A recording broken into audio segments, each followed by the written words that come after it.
The lawyer's voice had that practiced softness people use when discussing the recently dead, as if lowering the volume might somehow cushion the permanence of loss. Margaret sat in the corner of her grandmother's living room, hands folded in her lap, watching her siblings move through the space like shoppers at an estate sale. They had not waited for the reading of the will to begin their evaluations. They had started the moment they arrived, touching surfaces, opening drawers, murmuring to each other about values and worth. Her brother Richard stood near the mahogany sideboard, running his palm across its polished surface with the kind of appreciation that came from understanding price rather than meaning. Her sister Catherine examined the silver tea service, turning each piece to check for hallmarks, her manicured nails clicking softly against metal. Michael, the youngest, had already claimed the antique clock from the mantel, wrapping it carefully in his jacket before anyone could object. Margaret had not touched anything. She had not moved from her chair since the lawyer began speaking, his words washing over her like distant water. The house felt wrong without her grandmother's presence, as if the walls themselves were holding their breath, waiting for her to return from some errand and restore the warmth that had always lived here. The smell of lavender and old books still clung to the curtains, but it was fading, growing thinner with each hour that passed. When the lawyer finally reached the distribution of specific items, Margaret forced herself to listen. The will was straightforward in most respects. The house would be sold. Proceeds divided equally. The furniture, artwork, jewelry, all of it assigned with a precision that suggested her grandmother had spent considerable time thinking about fairness. Richard received the dining set he had always admired. Catherine, the jewelry collection she had coveted since childhood. Michael, a substantial sum from a savings account no one knew existed. Margaret's name appeared last on the list. She straightened slightly when she heard it, expecting perhaps the quilt from the guest room or the recipe box she had mentioned wanting years ago. Instead, the lawyer spoke two words that made her siblings turn and stare. The secretary desk. Richard laughed first, a short bark of amusement that he did not bother to soften. Catherine followed with a smile that tried to be sympathetic, but failed. Even Michael, who rarely paid attention to anything that did not directly benefit him, looked up from his phone with raised eyebrows. The desk sat against the far wall of the living room, a tall, narrow piece of furniture that had occupied that spot for as long as Margaret could remember. It was not beautiful in the way the sideboard was beautiful, with its deep finish and elegant lines. The secretary desk was plain, constructed from dark walnut that had aged unevenly, leaving patches of grain that looked almost bruised. The upper section featured a fold-down writing surface, scarred from decades of use, and above it, a series of small cubbyholes and drawers that had never quite closed properly. The lower section held two larger drawers that stuck when pulled and creaked when pushed shut. It was, by any reasonable measure, the least valuable item in the house. Catherine had once called it an eyesore. Richard had suggested more than once that their grandmother replace it with something more tasteful. Margaret had never said anything. She had simply accepted it as part of the landscape of the house, as permanent and unremarkable as the walls themselves. Now, as her siblings stared at her with expressions ranging from amusement to pity, Margaret felt heat creep up her neck. Richard spoke first, his voice carrying the forced gentleness of someone addressing a child. He told her she could pick something else if she wanted, something with actual value. He gestured vaguely toward the china cabinet, suggesting the crystal stemware or perhaps the painting of the harbor that hung in the hallway. Margaret shook her head. The lawyer cleared his throat and continued reading, moving on to smaller bequests and final instructions. But the damage was done. Catherine leaned close to Richard and whispered something that made him smile. Michael had already lost interest, his attention back on his phone. Margaret sat very still, feeling the weight of their judgment settle over her like a familiar coat. After the lawyer left and the others began loading their cars with carefully wrapped treasures, Margaret stood before the desk. She placed her hand on the writing surface, feeling the roughness of old scratches beneath her palm. The wood was cool and slightly dusty, as if it had not been touched in some time. She opened one of the small drawers in the upper section, finding nothing but a few paper clips and a dried-out pen. Another drawer held a single postage stamp from decades earlier and a button that did not match anything she recognized. Richard appeared beside her, keys jingling in his hand. He told her he had rented a truck for the sideboard and asked if she needed help moving the desk. The offer was genuine, she knew, but it carried an undertone of condescension that made her jaw tighten. She told him she would manage. He shrugged and left, the front door closing behind him with a finality that seemed to seal something Margaret could not name. Catherine lingered longer, walking through the rooms one last time, as if committing them to memory. She stopped beside Margaret and placed a hand on her shoulder. The gesture meant to comfort, but feeling instead like a weight. She said that maybe the desk had sentimental value, that their grandmother must have had her reasons. The words were kind, but the tone beneath them suggested pity. Margaret nodded without looking up. When Catherine finally left, the house fell into a silence that was both oppressive and strangely comforting. Margaret sat in the chair her grandmother had always used for reading and looked at the desk from across the room. In the afternoon light, it appeared even plainer than before, its dark wood absorbing shadows rather than reflecting them.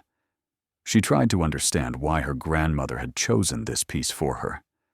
She searched her memory for conversations about the desk, for moments when her grandmother had mentioned it with particular fondness or significance. Nothing came. What she did remember was the way her grandmother had sat at that desk every evening after dinner.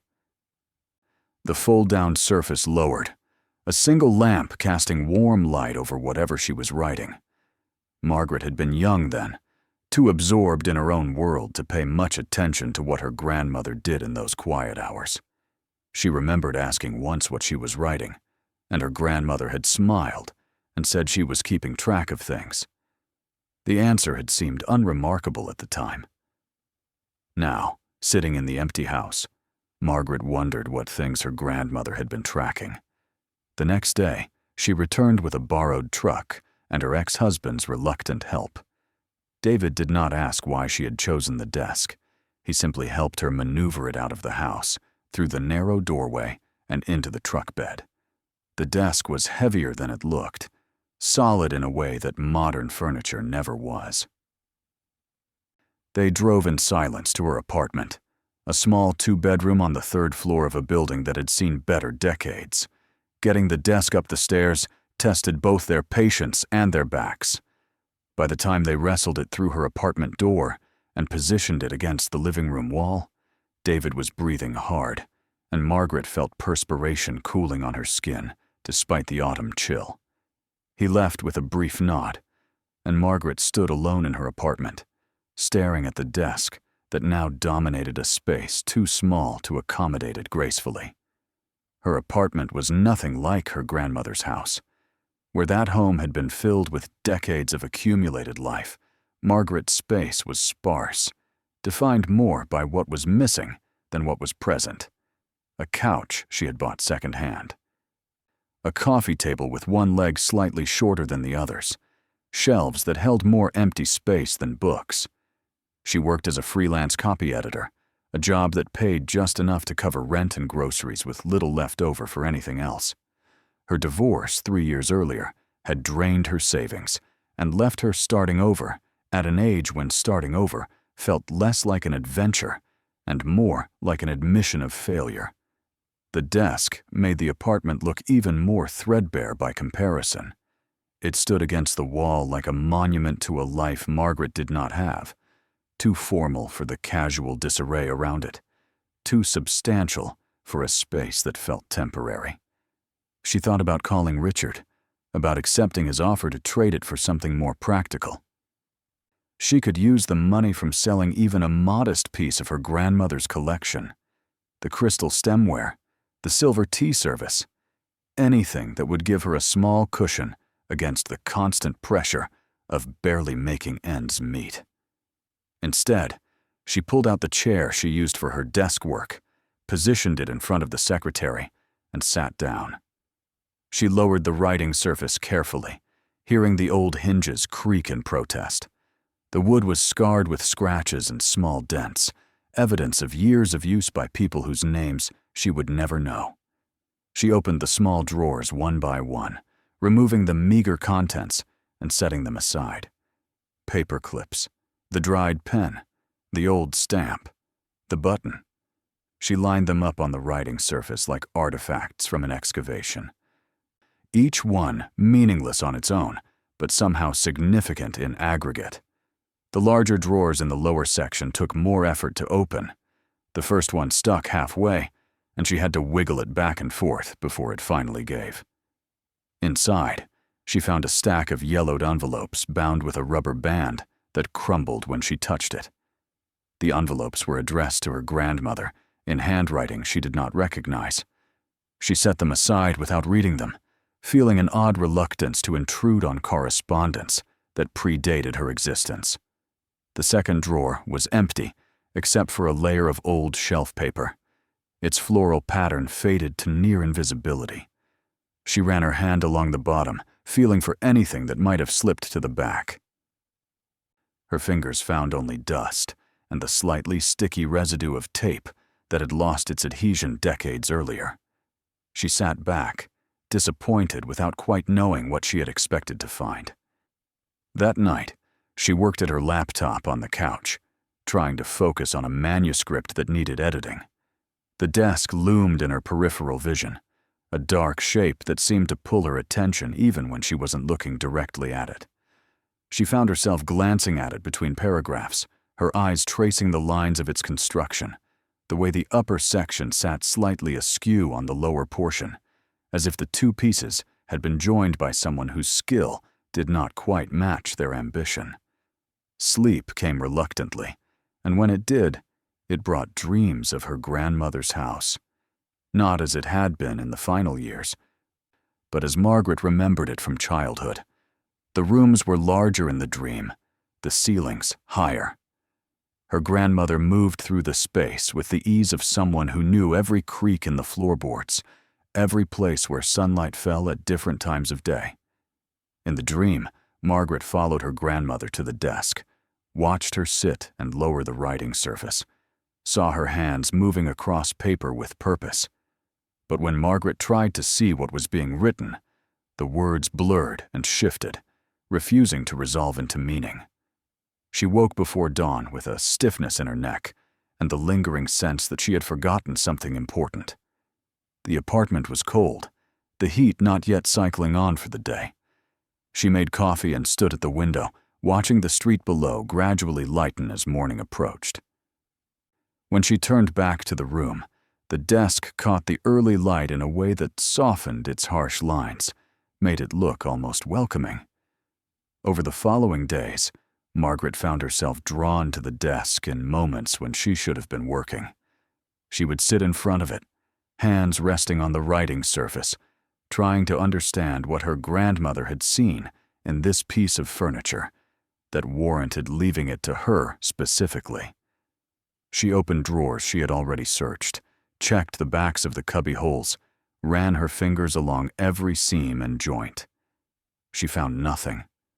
No hidden notes, no secret compartments, no explanation for why this, of all things, had been chosen for her. Her siblings did not let her forget their amusement. Catherine called twice that first week, ostensibly to check on her, but managing to work in comments about Margaret's choice. She said she had looked up the desk online, curious about its value. She had found nothing. No maker's mark, no distinguishing features that might indicate it was anything other than mass-produced furniture from the mid-20th century. She said this with a lightness that did not quite conceal her satisfaction. Richard was more direct. He stopped by unannounced one evening with takeout, a gesture of fraternal concern that felt more like an inspection. He looked at the desk, positioned against her living room wall, and shook his head slowly. He told her it was too large for her space, that it made the apartment look cluttered. He offered again to help her sell it, said he knew someone who dealt in estate furniture who might give her a fair price. When she declined, he ate his food in silence, the air between them heavy with unspoken judgment. Michael sent a single text message, a photo of his new watch, purchased with part of his inheritance, followed by a joke about his excellent taste.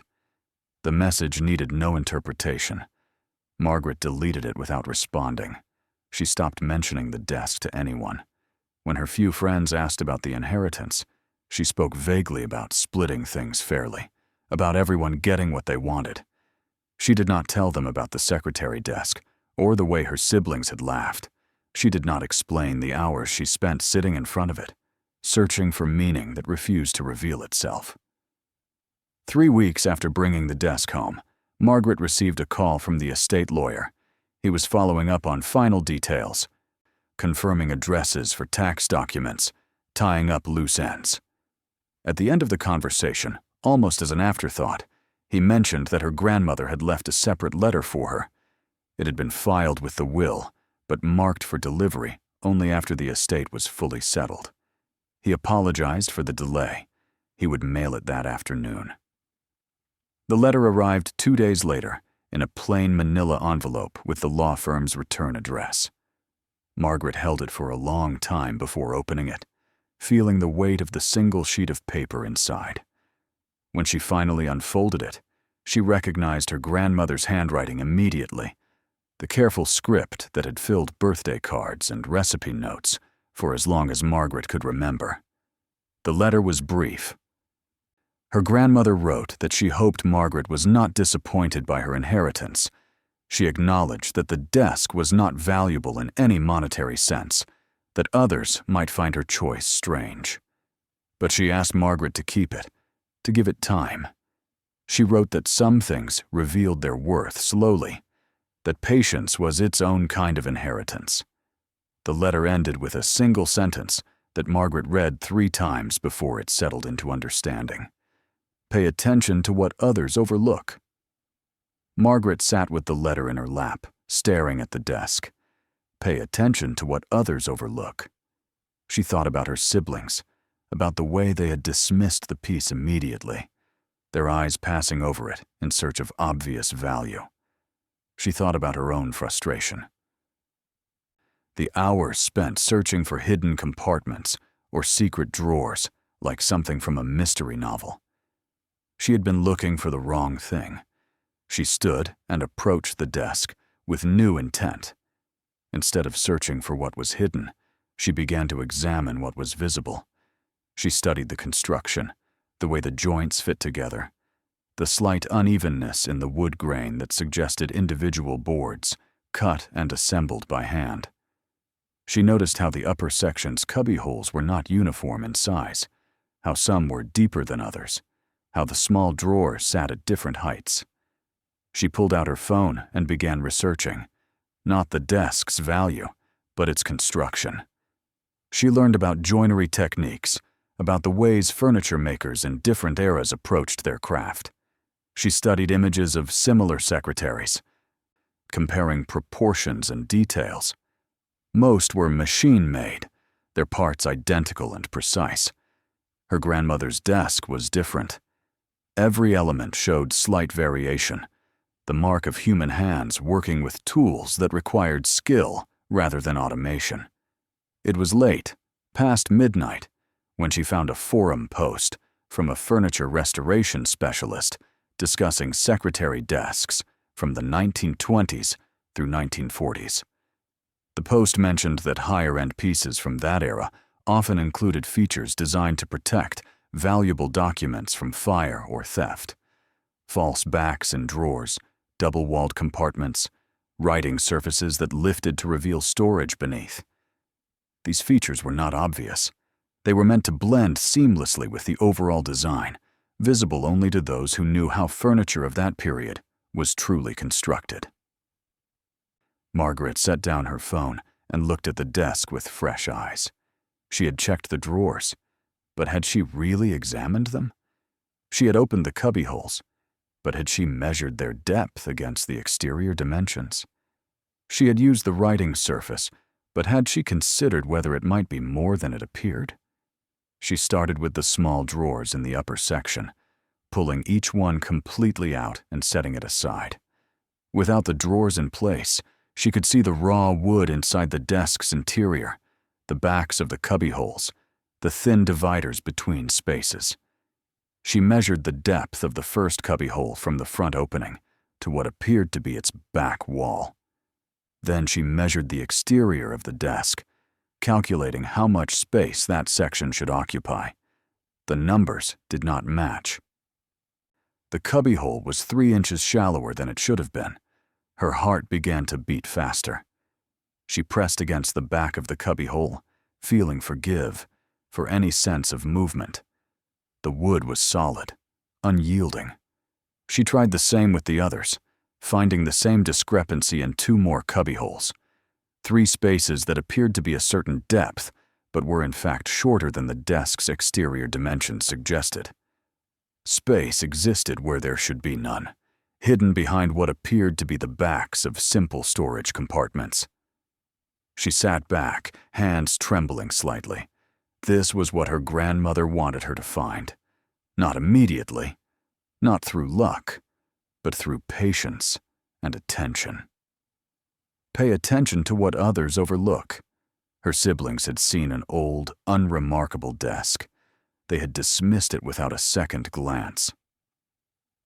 But her grandmother had known. She had left Margaret this piece specifically because she trusted her to look more carefully, to give it the time and consideration that would reveal what lay beneath the surface. Margaret stood and walked to the kitchen, pouring a glass of water she did not drink. She needed to slow down, to think clearly. Hidden spaces meant nothing if she could not access them. The backs of the cubbyholes were flush with the surrounding wood. No visible seams or handles, no obvious method of entry. She returned to the desk and examined the interior again, this time looking not for space, but for mechanisms. Furniture makers who created hidden compartments had to provide a way to open them. Some trigger or release that would not be obvious to casual observation, but would be discoverable by someone who knew what to look for. She spent the next hour testing everything she could think of. She pressed corners and seams. She tried rotating the small wooden knobs on the drawer fronts. She checked whether any of the decorative elements along the desk's edges could be moved or turned. Nothing produced results. The desk remained stubbornly closed, its secrets locked behind wood that refused to yield. It was only when she pulled out the largest drawer in the lower section, frustrated and near giving up, that she noticed something she had missed before. The interior bottom of the drawer was lined with the same floral shelf paper she had seen in the second drawer. But in this drawer, the paper showed a small tear near the back corner. She had noticed it before and dismissed it as damage from age. Now, looking more closely, she saw that the tear formed a nearly perfect straight line along one edge, as if the paper had been deliberately cut and then pressed back into place. She picked at the edge of the tear with her fingernail, gradually lifting the paper. Beneath it, she found not the solid wood bottom she expected, but a thin layer of veneer. And beneath that, something else. The drawer had a false bottom. She worked carefully, sliding her fingers under the veneer and lifting it free. It came away as a single piece, revealing a shallow space beneath. Inside that space lay a folded piece of heavy paper, yellowed with age. Margaret lifted the paper out with unsteady hands and unfolded it. It was a diagram, hand-drawn in pencil, showing a cross-section view of the desk's upper section. Lines indicated the placement of the cubbyholes, and beside 3 of them, small X marks appeared with arrows pointing to spots on the desk's exterior sides. Next to each arrow was a notation, faint but still legible: press and slide. She set the diagram aside and moved back to the upper section of the desk. Following the first arrow, she located the corresponding spot on the desk's right exterior panel, a point about halfway down between the writing surface and the base of the upper section. The wood there looked no different from the surrounding area, but when she pressed firmly and felt, simultaneously, slight movement, something inside shifted, a mechanical click so subtle she almost missed it. She held her breath and returned to the interior, reaching into the first marked cubbyhole. The back panel, previously solid and immovable, now shifted when she pressed it. It slid inward slightly, then to the side, revealing a narrow compartment beyond. The space was dark and deep, extending back into the desk farther than should have been possible given its exterior dimensions. Margaret's hands shook as she reached inside. Her fingers brushed something smooth and cold. Paper, bound together, wrapped in what felt like waxed cloth. She withdrew the bundle carefully, as if it might dissolve at rough handling. The cloth wrapping was old and brittle, tied with a thin cord that had stiffened with age. She set it on the writing surface and simply stared at it for a long moment, her breath coming quick and shallow. Whatever this was, her grandmother had hidden it deliberately. She had left instructions for finding it, had trusted Margaret to be patient enough, careful enough, to follow the path she had laid out. Margaret untied the cord and unwrapped the cloth. Inside were papers, documents of some kind, protected from light and air for what must have been decades. The first sheet was a letter, addressed to her grandmother, dated 1962.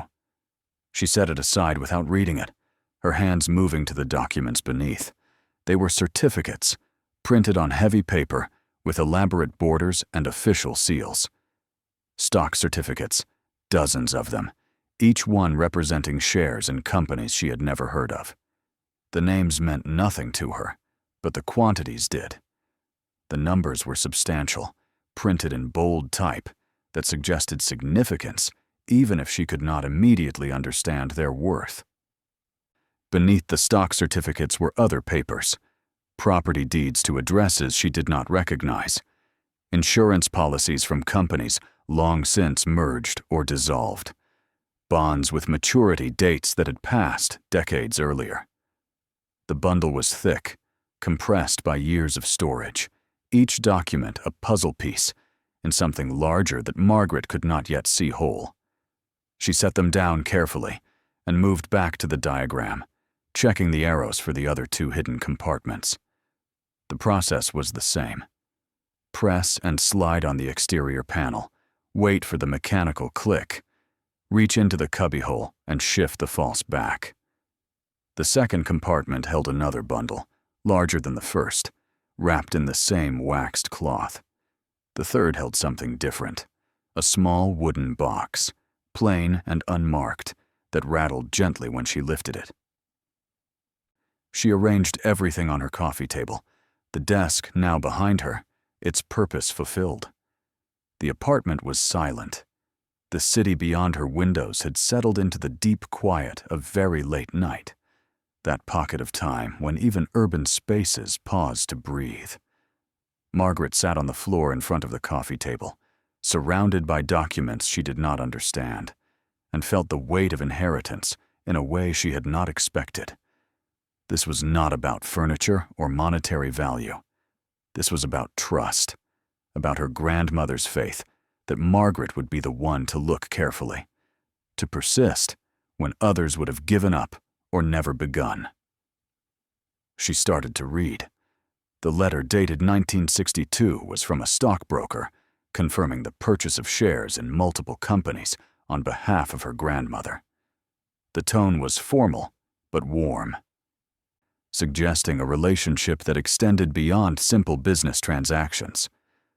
Other letters followed, tracking transactions over years, noting splits and acquisitions, documenting the careful management of investments that had grown slowly and steadily.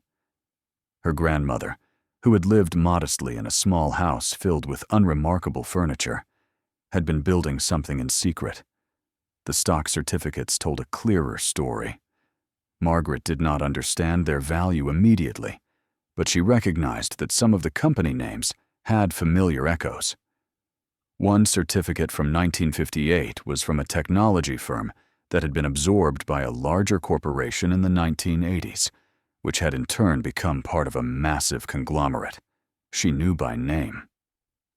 Another was from a pharmaceutical company that had developed into one of the most valuable firms in its sector.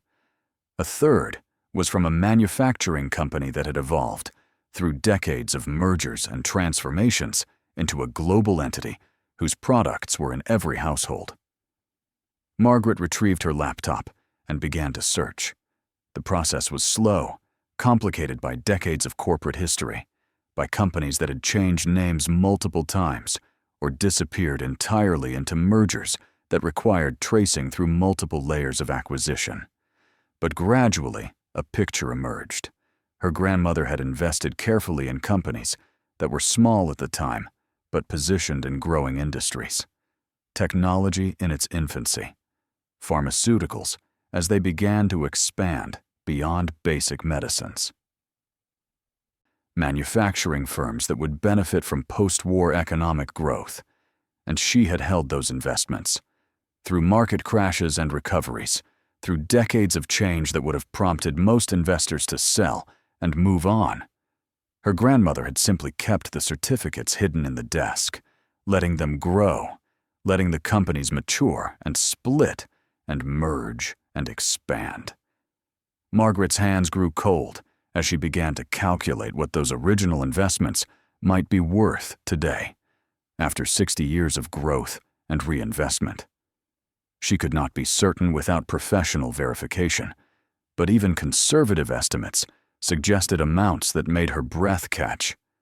Not thousands, not even hundreds of thousands. She was looking at documents that, if still valid, if properly transferred and claimed, represented millions. Possibly tens of millions. The secretary desk that her siblings had laughed at, the inheritance they had pitied her for accepting, held hidden compartments containing wealth that dwarfed everything else in her grandmother's estate combined. Margaret stood and walked to the window, pressing her forehead against the cool glass. The city stretched out before her, lights scattered across darkness like dropped stars. She thought of her grandmother sitting at this desk every evening, the fold-down surface lowered, writing in the lamplight, keeping track of things she had said when Margaret asked what she was doing. Now Margaret understood, not tracking household expenses or writing letters to friends, monitoring investments, recording transactions, maintaining careful documentation of wealth she had chosen to keep hidden from everyone, even her own family. Why? The question pressed, insistent and unanswerable. Why hide this? Why live modestly when these resources existed? Why leave it to Margaret specifically? And why in a manner that required so much effort to discover? The letter she had found with the will offered a partial answer. Pay attention to what others overlook. Her grandmother had wanted someone who would value the desk itself, who would not immediately dismiss it in favor of obvious treasures. Someone who would give it time, who would look carefully, who would persist until the truth revealed itself. Margaret had been that person, not because she was clever or deserving, but because she had nothing else. She had been too poor, too tired, too defeated by the slow accumulation of small failures to care about monetary value. She had kept the desk not because she saw its worth, but because it was all she had been given, and she refused to let even that unremarkable inheritance go without understanding it first. Her grandmother had known this about her, had understood that sometimes the person who finds the truth is simply the one who refuses to look away. The wooden box from the third compartment still sat unopened on the coffee table. Margaret returned to it slowly, feeling suddenly reluctant to see what it contained. The box was plain, hinged with small metal pins that had tarnished to a dull gray. She lifted the lid carefully. Inside, nestled in faded velvet, was a key. Not large, not ornate, just a simple brass key that looked like it might fit a safe deposit box.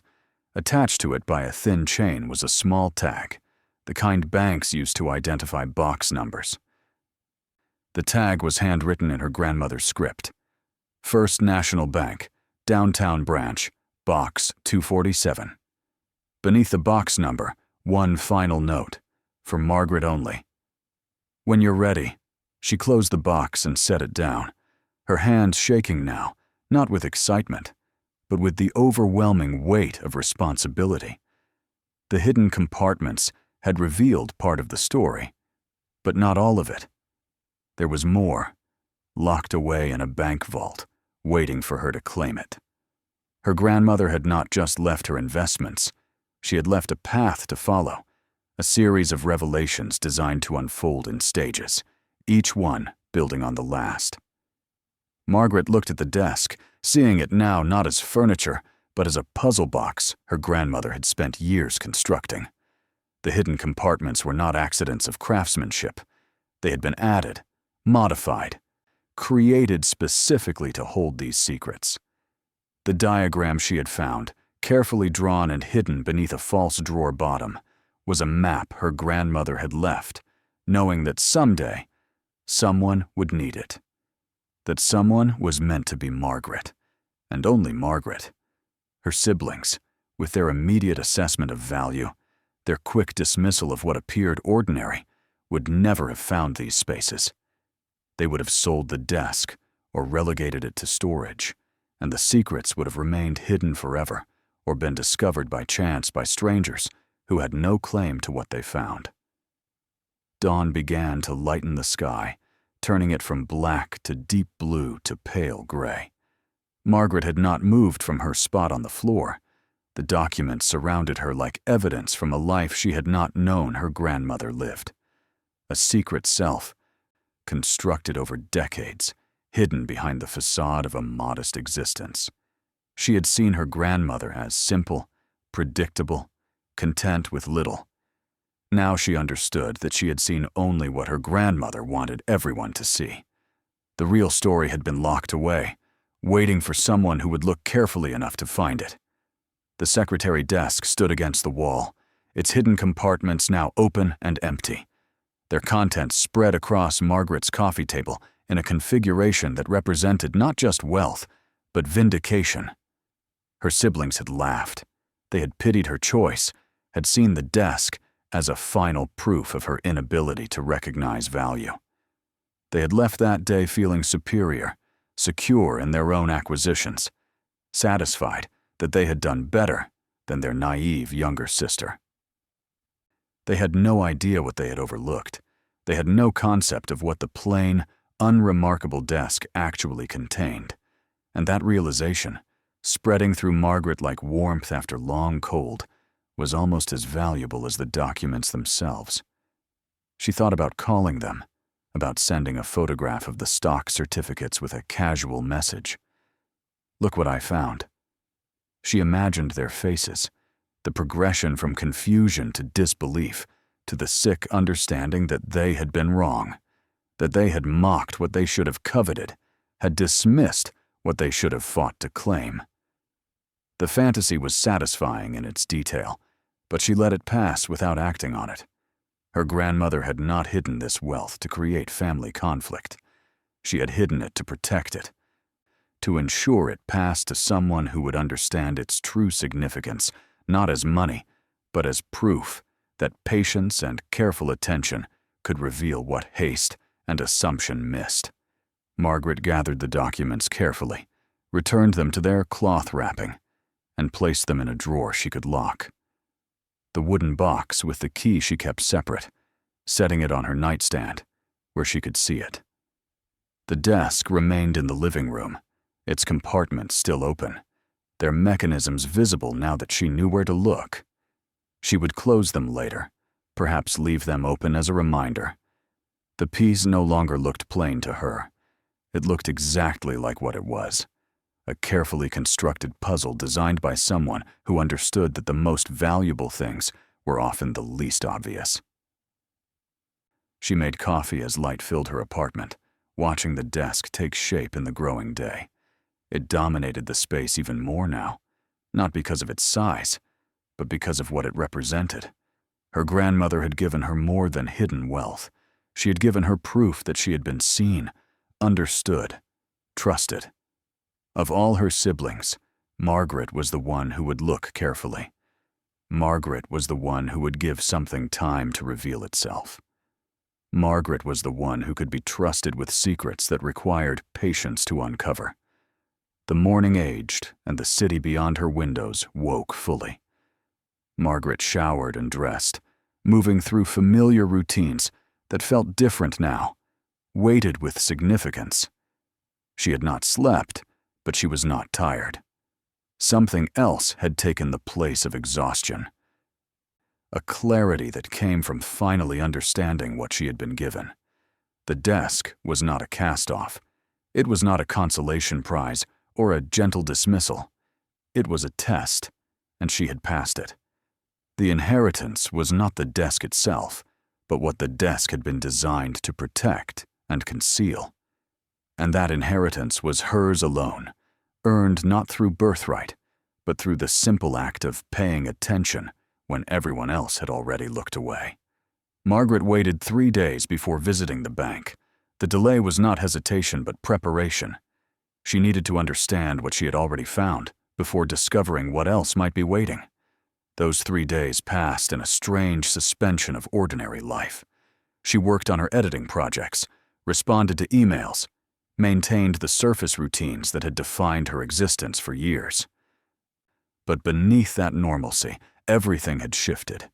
She moved through her apartment with a new awareness, as if the space itself had been reconfigured by what the desk had revealed. She spent hours each evening researching the companies named on the stock certificates, tracing their histories through decades of corporate evolution. The work was painstaking, complicated by name changes and mergers that required following threads through multiple sources. But gradually, she began to understand the scope of what her grandmother had done. These were not random investments or lucky guesses. They were carefully chosen positions in companies that had been positioned at the beginning of transformative industries. Her grandmother had not just bought stocks. She had identified the future and invested in it before anyone else saw what was coming. The certificate from 1958 for a small technology firm had become, through a series of mergers and stock splits, shares in one of the largest software companies in the world. The pharmaceutical investment from 1961 had evolved into a stake in a biotechnology giant whose market capitalization measured in the hundreds of billions. Again and again, Margaret traced these paths and found the same pattern. Small initial investments, held through market volatility and economic upheaval, had grown into positions of extraordinary value. She made careful notes, documenting the chain of ownership, calculating potential values based on current market prices. The numbers she arrived at seemed impossible, even being conservative, even accounting for uncertainty about whether the certificates were still valid or how they might need to be transferred. She was looking at wealth that transformed the meaning of inheritance. Her siblings had divided an estate they calculated at perhaps $300,000 in total value. The desk alone, or rather what it contained, represented amounts that made that figure meaningless by comparison. On the third evening, she counted and recounted the certificates, checking her calculations against multiple sources. No matter how she approached it, the pattern held. Her grandmother had been wealthy in ways none of them had known. Quietly, secretly wealthy. The modest house, the unremarkable furniture, the careful budgeting Margaret remembered from visits. All of it had been real in its way, but it had also been a performance. a deliberate choice to live simply while accumulating resources that would eventually pass to someone her grandmother trusted to understand their significance. The question was why? Why hide wealth? Why not use it, enjoy it, share it with family members who struggled? Margaret thought of her own years after the divorce, the constant pressure of bills that arrived faster than paychecks, the slow erosion of confidence that came from financial instability. Her grandmother had known about those struggles. They had talked about them, carefully, and with the kind of gentle concern that never quite crossed into pity. Her grandmother could have helped. Instead, she had offered advice about patience, about the importance of careful attention, about how the most valuable things often required time to reveal themselves. Margaret had thought they were discussing life philosophy. Now she understood they had been discussing something far more specific. On the morning of the fourth day, Margaret dressed with unusual care. She chose professional clothing she rarely needed, a blazer that was slightly too large, and pants that had fit better before she lost weight from stress. She placed the wooden box with the key in her purse, along with her identification and a copy of the will that established her as her grandmother's heir. The bank would require documentation. She had prepared what she could, but she knew that whatever waited in box 247 would likely create complications that documents alone could not resolve. The First National Bank's downtown branch occupied a corner building from an era when banks were built to inspire confidence through architecture. Stone facade, heavy doors, high ceilings that made voices echo. Margaret had passed it countless times without ever going inside. She stood on the sidewalk for a moment, looking up at the building, feeling the weight of the key in her purse. Whatever happened next would determine not just her financial future, but her understanding of her grandmother's entire life. She took a breath and went inside. The interior was quieter than she expected, hushed in the way places become when too much space absorbs too little sound. A security guard nodded to her from his post near the entrance. Tellers worked behind a long counter, their movements efficient and practiced. Margaret approached the counter and asked to access a safe deposit box. The teller, a young woman with careful makeup and a practiced smile, asked for her box number. Margaret gave it, watching as the smile faltered slightly when the number was checked against the computer system. The teller excused herself and returned with an older woman who introduced herself as Mrs. Chen, the branch manager. Mrs. Chen's expression was professional but curious, the kind of interest that came from encountering something unusual in a routine day. She asked Margaret to follow her to a private office, a small room with a desk and 2 chairs and a window that looked out on nothing but the wall of the adjacent building. Mrs. Chen closed the door and sat, gesturing for Margaret to do the same. The box number Margaret had given, Mrs. Chen explained, was flagged in their system. It had been held by the same customer for more than 50 years, with specific instructions attached regarding access. Those instructions stated that only one person could open the box, identified by name. Margaret's name. Mrs. Chen asked for identification and documentation, proving her relationship to the box holder. Margaret provided everything she had brought, watching as the manager examined each document with careful attention. After several minutes, Mrs. Chen looked up and asked a question that seemed designed to test Margaret's legitimacy. She asked about Margaret's grandmother, about details of her life that would not appear in official documents. Margaret answered carefully, describing the house, the way her grandmother took her tea, the specific books she kept on the shelf beside her reading chair. Mrs. Chen listened with an expression that gradually shifted from professional caution to something warmer. She set the documents aside and said that the bank had known Margaret's grandmother for many years. She had been a valued customer, and her instructions had been clear. If Margaret could provide the key and the proper documentation, access would be granted. Margaret placed the wooden box on the desk and opened it, revealing the key. Mrs. Chen examined it, comparing the number on the tag to her computer screen. Everything matched. She stood and asked Margaret to follow her.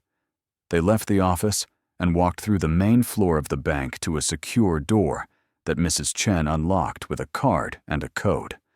Beyond it lay a narrow hallway, and beyond that, a vault.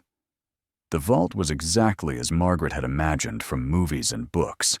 Heavy door, thick walls, rows of metal boxes in various sizes. Mrs. Chen located box 247, which was larger than Margaret expected, one of the bigger boxes in the vault's collection. She inserted the bank's master key and waited while Margaret inserted her grandmother's key. Both turned simultaneously, and the lock released with a solid click that seemed to echo in the confined space. Mrs. Chen withdrew the long metal box and carried it to a private viewing room, a small booth with a table and a chair, and nothing else. She set the box down and told Margaret to take whatever time she needed. The room was equipped with a call button if Margaret required assistance. Mrs. Chen left, closing the door behind her, and Margaret was alone with whatever her grandmother had deemed important enough to lock away for decades. The box was heavier than it looked. Margaret lifted the lid slowly, half afraid of what she might find. Half afraid there would be nothing at all. Inside were more documents, but these were different from what she had found in the desk. These were organized in folders, each one labeled in her grandmother's handwriting. Legal documents, investment records, property deeds, insurance policies. And beneath those folders, something else. Jewelry boxes, small and elegant, stacked carefully. Below those, a leather-bound journal, its pages thick with age. Margaret started with the legal documents, pulling out the first folder and opening it on the table. Inside were papers establishing trusts, dated back to the 1970s. Her grandmother's name appeared as the grantor, and Margaret's name appeared as the beneficiary. The trusts were complex, structured in ways Margaret did not fully understand, but the purpose was clear. Assets had been set aside specifically for her, protected by legal frameworks that ensured they would pass directly without going through probate or being subject to division among multiple heirs. The investment records told a story that connected to the stock certificates she had found in the desk. These documents showed the careful management of those investments over decades. Dividend payments received and reinvested. Stock splits documented and recorded. Sales of positions that had matured, with proceeds moved into new opportunities. Her grandmother had not simply bought and held. She had actively managed a portfolio, making decisions that showed both caution and remarkable foresight. Margaret pulled out the property deeds, spreading them across the table. 3 properties, none of them the house where her grandmother had lived. A small apartment building in a neighborhood that had transformed from marginal to desirable over the decades. A piece of commercial land downtown that, according to the most recent assessment she found, had increased in value by orders of magnitude since its purchase in 1963. A beachfront lot in a coastal area that had become one of the most expensive real estate markets in the country. Each property had been acquired quietly, held patiently, and allowed to appreciate without ever being sold or leveraged. The jewelry boxes contained pieces Margaret had never seen her grandmother wear. Antique brooches set with stones that caught the light with unmistakable brilliance. A necklace of pearls so perfectly matched they seemed to glow from within. Rings set with diamonds and sapphires and emeralds, each one elegant in its simplicity. Margaret was not an expert, but she had seen enough estate jewelry to recognize quality. These were not costume pieces or sentimental trinkets. They were valuable in their own right, investments made tangible. The journal she saved for last. Its leather cover was soft with age, the pages inside filled with her grandmother's handwriting in ink that had faded from black to brown. Margaret opened it carefully, afraid the binding might fail. The first entry was dated 1957, shortly after her grandmother's marriage. The writing was young, optimistic, full of plans and dreams. Margaret read slowly, watching as the entries tracked her grandmother's life. Marriage, the birth of children, the ordinary struggles of raising a family on a single income while her husband worked in a factory. But alongside the ordinary narrative, another story emerged. Her grandmother wrote about reading, about educating herself on investments and economics and business. She described visiting the library to study annual reports, learning to analyze companies not by their current performance, but by their position in changing industries. She wrote about saving small amounts from the household budget, accumulating enough to make her first stock purchase. She described the fear and excitement of that decision, the worry that she was being foolish, the determination to prove to herself that she could understand something her husband dismissed as too complicated for someone without formal education. The entries continued through years and decades. Margaret's grandmother had started with almost nothing and built from there through patient accumulation and careful study. She had educated herself in an era when women were rarely encouraged to think about finance, had made decisions without the benefit of advisors or professional guidance, had trusted her own judgment against a culture that suggested she should defer to male expertise. And she had succeeded, quietly and without announcement, accumulating wealth that no one in her family knew existed. Why keep it secret? Margaret found the answer in entries from the late 1970s, after her grandfather's death. Her grandmother wrote about her children, about their expectations and their assumptions. She described conversations where they discussed her finances, offered advice, suggested she needed help managing what little she had. She wrote about watching them assess her life and find it wanting, about hearing them speak of her modest existence, with a pity that assumed she had no choice in the matter. And she wrote about her decision to let them believe what they assumed.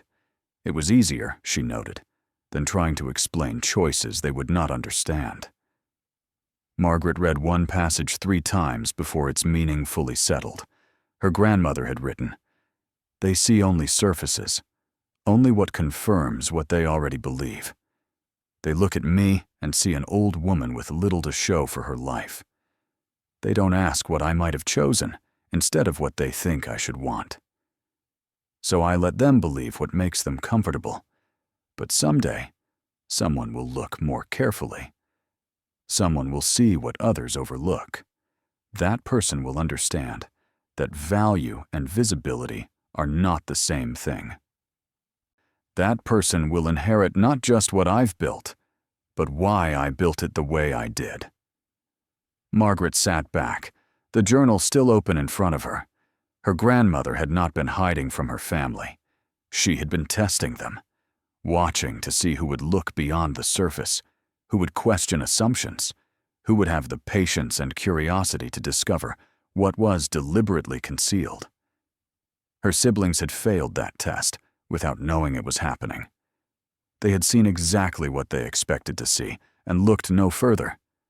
Margaret had passed, not through any particular virtue, but because her circumstances had forced her to value what others dismissed. She had kept the desk because she had nothing else. And in keeping it, in giving it the attention her grandmother knew it required, she had discovered what her siblings would never find. The safe deposit box represented the culmination of her grandmother's life work. Not the culmination of wealth accumulation, though that was substantial, but the culmination of a plan to pass that wealth to someone who would understand its true significance. Margaret closed the journal and placed it back in the box. She gathered the folders and jewelry boxes, stacking them carefully.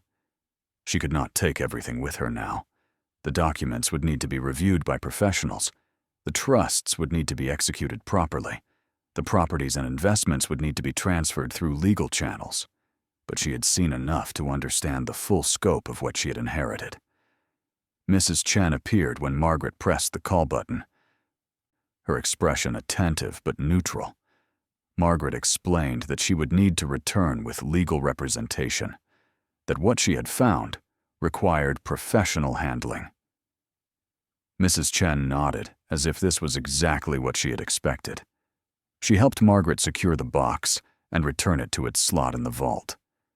As they walked back through the bank, Mrs. Chen mentioned that her grandmother had been clear in her instructions years ago.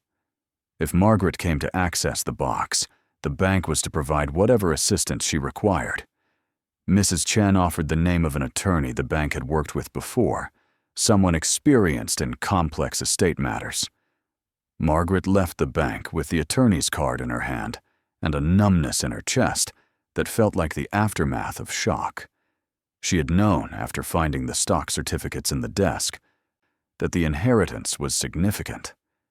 But seeing the full scope of what her grandmother had built, reading her own name in trust documents going back decades, understanding that all of this had been planned specifically for her, transformed intellectual knowledge into visceral reality. She stood on the sidewalk outside the bank, people flowing past her in both directions, and felt utterly disconnected from the ordinary world they all inhabited.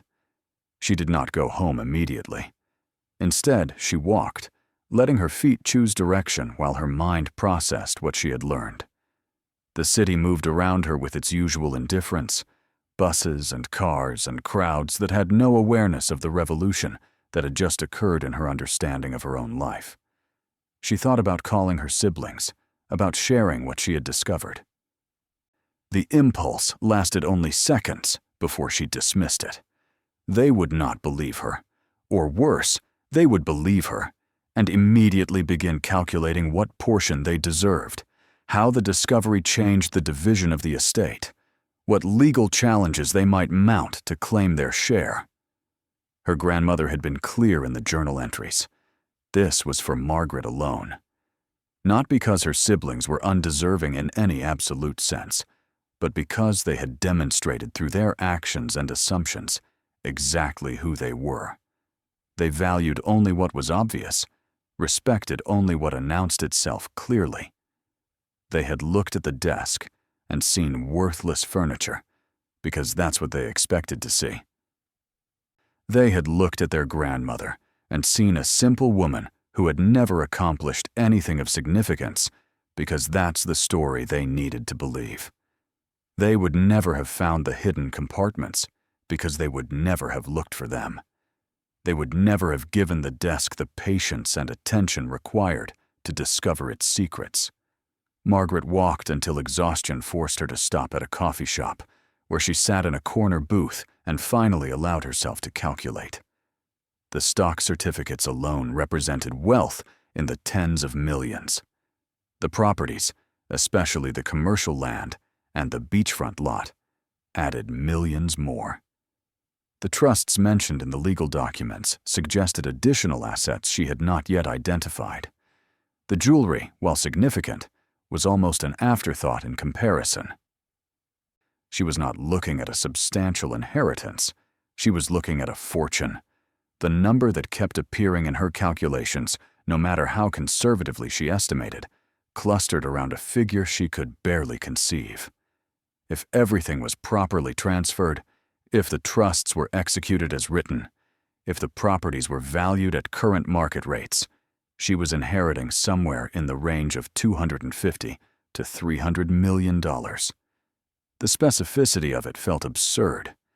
She had been living on $30,000 a year, struggling to make rent, worrying about every unexpected expense. And her grandmother had been sitting on a fortune that could have solved every problem Margaret faced, that could have transformed not just her life, but the lives of everyone in their family. But her grandmother had chosen not to reveal it, had chosen instead to watch and wait, to see which of her descendants would demonstrate the qualities she valued. Patience, careful attention, the willingness to look beyond surface appearances, the humility to value something even when others dismissed it. Margaret had not known she was being tested, but she had passed. And the reward for passing was not just financial, it was vindication of a kind she had never thought to seek. She returned home as evening fell, the city transitioning from day to night around her. Her apartment looked different now, smaller somehow, as if it belonged to a life that was already receding into the past. The desk stood against the wall where she had positioned it weeks earlier, its hidden compartments now closed again, their mechanisms concealed. She sat in front of it as she had so many times before, but now she understood it completely. It was not furniture. It was a puzzle box, a test, a message from her grandmother about value and visibility, and the importance of looking carefully at what others dismissed. The next morning, she called the attorney whose card Mrs. Chen had given her. His name was David Rothstein, and his voice on the phone carried the careful neutrality of someone who has learned to withhold judgment until facts are established. She explained the situation in broad terms: an inheritance discovered in hidden compartments, a safe deposit box with extensive documentation, a need for professional guidance in executing trusts and transferring assets. Rothstein listened without interruption, asking only a few clarifying questions. He offered an appointment for the following day, suggesting that she bring all documentation she could safely transport. The meeting took place in an office that suggested success without ostentation. Dark wood furniture, walls lined with legal texts, a view of the city from 12 floors up. Rothstein was older than Margaret expected, probably in his late 60s, with gray hair and hands marked by age spots. He gestured her to a seat and asked her to explain from the beginning. Margaret laid out the story chronologically: the inheritance of the desk, her siblings' mockery, the letter from her grandmother, the discovery of the hidden compartments, the stock certificates and documents, the safe deposit box and its contents. She had brought copies of everything she could, spreading them across his conference table like evidence at a trial. Rothstein examined the documents with an attention that suggested experience rather than surprise. He asked questions about her grandmother's life, about the family dynamics that had led to the division of the estate, about whether anyone else knew what Margaret had found. She answered honestly, describing her siblings' dismissal of the desk, their certainty that they had chosen better. Rothstein made notes, his pen moving across legal pads in quick, efficient strokes. After more than an hour, he set down his pen and looked at Margaret directly. What she had described, he said, was not unprecedented, but was certainly unusual. Her grandmother had constructed a sophisticated estate plan designed specifically to bypass normal inheritance procedures. The trusts were valid, properly executed, and legally binding. The assets they controlled would pass directly to Margaret without going through probate or being subject to claims from other heirs. However, executing those trusts and properly transferring the assets would require time, documentation, and careful legal work. He could handle it, he said, but she needed to understand that the process would take months, possibly longer. Margaret asked the question she had been afraid to voice. Was it real? Was the value she had calculated remotely accurate? Rothstein smiled, the expression transforming his face from professional neutrality to something warmer. He said he would need to verify everything, to work with financial analysts and property appraisers and investment firms. But based on what he had seen, her estimates were, if anything, conservative. Her grandmother had been, in his professional opinion, one of the most successful individual investors he had encountered in 40 years of practice. The portfolio she had built was extraordinary, not just in its value, but in its construction. It showed patience, discipline, and insight that professional fund managers would envy. He asked if Margaret was prepared for what would happen when the transfers were complete. The question seemed odd until he explained. Wealth of this magnitude carried responsibilities, tax implications that would require careful planning, security concerns that would necessitate precautions she had never considered, family dynamics that would inevitably change when her siblings learned what she had inherited. His job, he said, was not just to transfer assets, but to help her understand what those assets meant for her life going forward. Margaret left the meeting with a timeline and a plan. Rothstein would begin the verification process immediately, working with specialists to confirm ownership of the stock certificates, to arrange current valuations of the properties, to establish the legitimacy of all claims.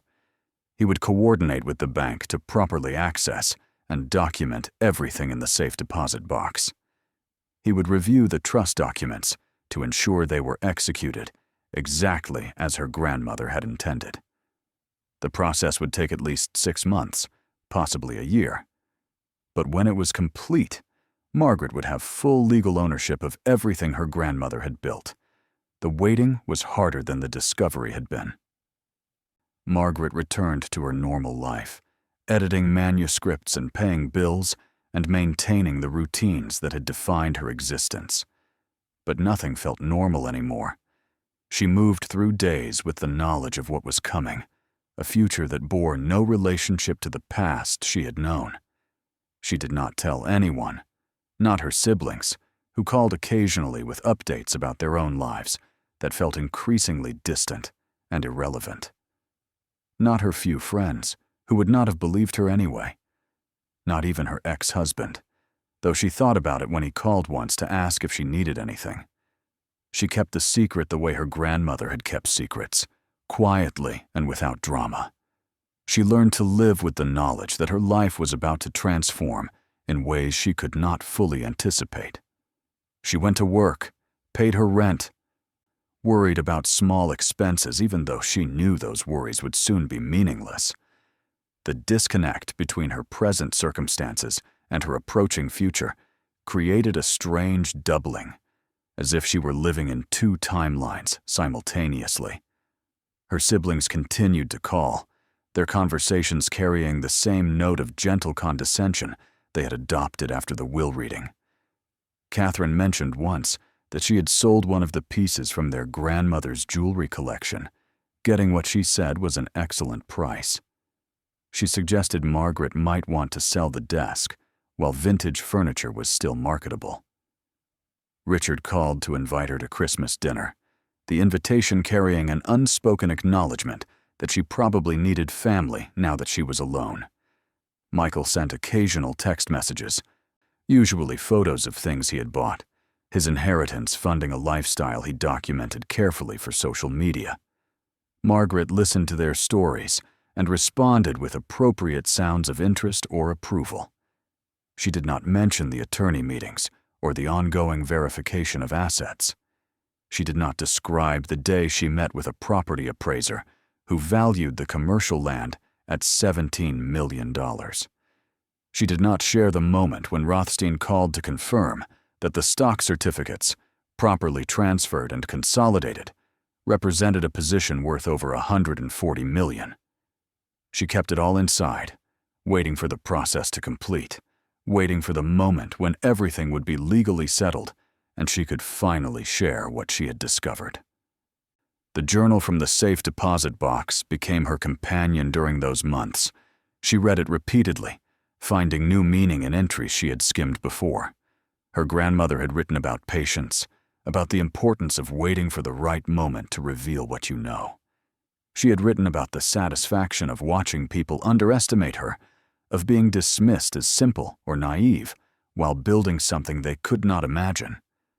She had written about Margaret specifically, entries from years earlier that mentioned watching her granddaughter struggle, wishing she could help, but understanding that the help would mean more if it came after Margaret had learned to persist despite difficulty. One entry, dated just months before her grandmother's death, stood out. She had written, "Margaret is the only one who sees past surfaces. The others look at things and immediately categorize them as valuable or worthless, important or trivial. Margaret looks longer. She considers. She wonders why something is the way it is rather than simply accepting it. When I'm gone, she'll find what I've left for her. Not because I'll make it easy, but because she's the only one who will look carefully enough.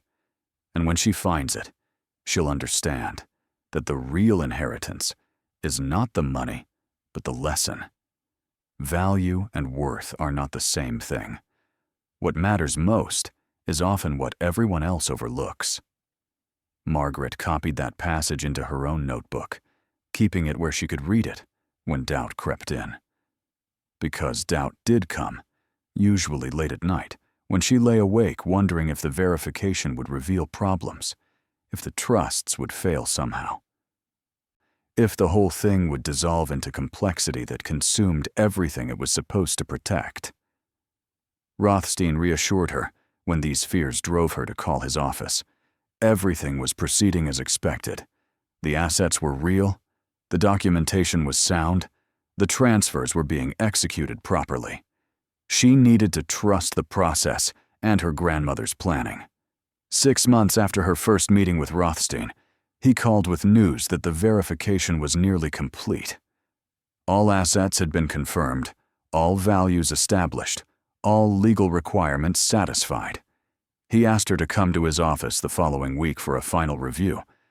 When she arrived, he had prepared a comprehensive report, a thick document that detailed every aspect of the inheritance, properties with current market valuations, stock holdings with share counts and current prices, jewelry appraised by experts, trust accounts with decades of documentation showing growth from small initial investments to substantial positions.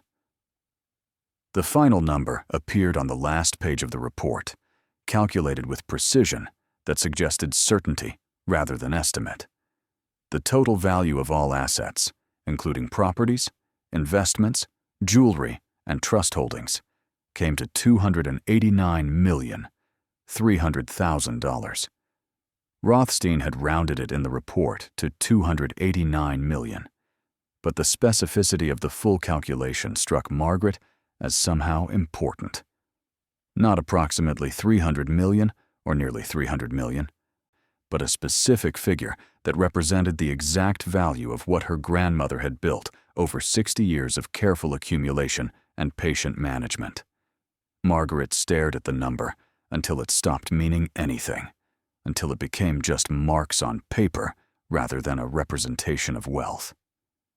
Rothstein walked her through the implications: tax obligations that would be substantial but manageable, legal structures that would protect the assets and allow for strategic planning, recommendations for financial advisors and wealth managers who could help her make decisions about how to deploy resources she had never imagined controlling. The conversation lasted hours, covering details Margaret struggled to absorb fully. By the end, her head ached and her hands felt cold despite the warmth of the office. The transfers would be complete within 30 days, Rothstein explained. At that point, all assets would be legally hers, held in structures that gave her complete control. He asked if she had thought about what she would do then, how she would manage not just the wealth, but the changes it would bring to her life and her relationships. Margaret admitted she had not thought that far ahead. She had been focused on the verification, on ensuring that what she had found was real. The question of what came after had seemed too distant to consider. Rothstein suggested she take time before making any major decisions. The wealth was not going anywhere. She could afford to pause, to think, to plan. He also suggested carefully and with evident concern that she consider how and when to tell her family. The secret would not keep indefinitely. People would notice changes in her circumstances, would ask questions she could not deflect forever. Better to control the revelation than to have it emerge chaotically. Margaret thanked him and left with the report in her bag, its weight somehow disproportionate to its size. She walked through the city in afternoon light, watching people hurry past on errands that seemed suddenly trivial. None of them knew. None of them could see by looking at her that anything had changed. She was still the same person in the same clothes, still moving through the same streets. But everything was different. The ground had shifted beneath her feet, and she was standing on new earth that looked like the old surface, but bore no resemblance to what she had known before. Margaret spent the next 2 weeks in a state that felt like standing at the edge of a precipice, knowing she would eventually step forward, but unable to decide when. The apartment felt smaller each day, the desk more prominent, as if it were growing to fill the space her old life was vacating. She had the attorney's report memorized by now, each number and detail committed to memory, not through effort, but through the simple repetition of reviewing it every evening. $289 million. The figure had stopped feeling abstract and started feeling like a responsibility she was not certain she could bear. The decision about telling her siblings came not from planning, but from accident. Catherine called on a Wednesday evening, her voice carrying the bright, false cheer of someone about to ask for something. She spoke for several minutes about nothing in particular before finally reaching her purpose. She needed to borrow money. Not a lot, she said quickly, just enough to cover an unexpected expense. Her tone suggested she expected Margaret to say no, that the request was a formality that established Catherine's generosity in even considering asking. Margaret listened without interrupting, aware that this moment had been building since the day she found the first hidden compartment. Margaret told her sister she would need to call her back. Catherine's surprise was audible, a pause that stretched just long enough to reveal her assumption that Margaret would refuse immediately. When the call ended, Margaret sat with her phone in her lap and understood that the time for secrecy had passed. Not because Catherine had asked for money, but because the request had exposed the absurdity of the gap between what her siblings believed about her circumstances and what those circumstances actually were. She could not maintain the pretense any longer without it consuming her entirely. She called Rothstein the next morning and asked about the logistics of revelation. How did one inform family members about wealth they had not known existed? Were there legal requirements or recommended procedures? Rothstein listened to her questions and responded with the careful neutrality she had learned to recognize as his thinking voice. He said there were no legal requirements for disclosure, that she could choose to never tell them if she preferred. But he also said that secrets of this magnitude tended to emerge in ways that damaged relationships more than direct honesty would. He suggested she consider what outcome she wanted and plan backward from there. What did she want? Margaret sat with that question for the rest of the day. She did not want to hurt her siblings, despite the mockery and condescension they had shown her. She did not want to flaunt the inheritance or use it as a weapon in old conflicts. But she also could not pretend anymore, could not accept their pity or their assumptions or their gentle suggestions that she needed to be more practical, more realistic about her limited prospects. The truth needed to be spoken, not for revenge, but simply because continuing to hide it would require becoming someone she did not want to be. She decided to tell them in person, together, in a neutral space where the revelation would not be complicated by the territorial emotions of anyone's home. She rented a private room at a restaurant downtown, a space typically used for business meetings or small celebrations. She called each sibling separately and asked them to meet her there on Saturday afternoon. She said she had something important to discuss about their grandmother's estate. The phrasing was deliberate, formal enough to ensure they would come, but vague enough to prevent premature questions. Richard called back within an hour, concern evident in his voice. He asked if there was a problem with the will, if someone had challenged the distribution. Margaret told him there was no problem, that she simply needed to talk to all of them together.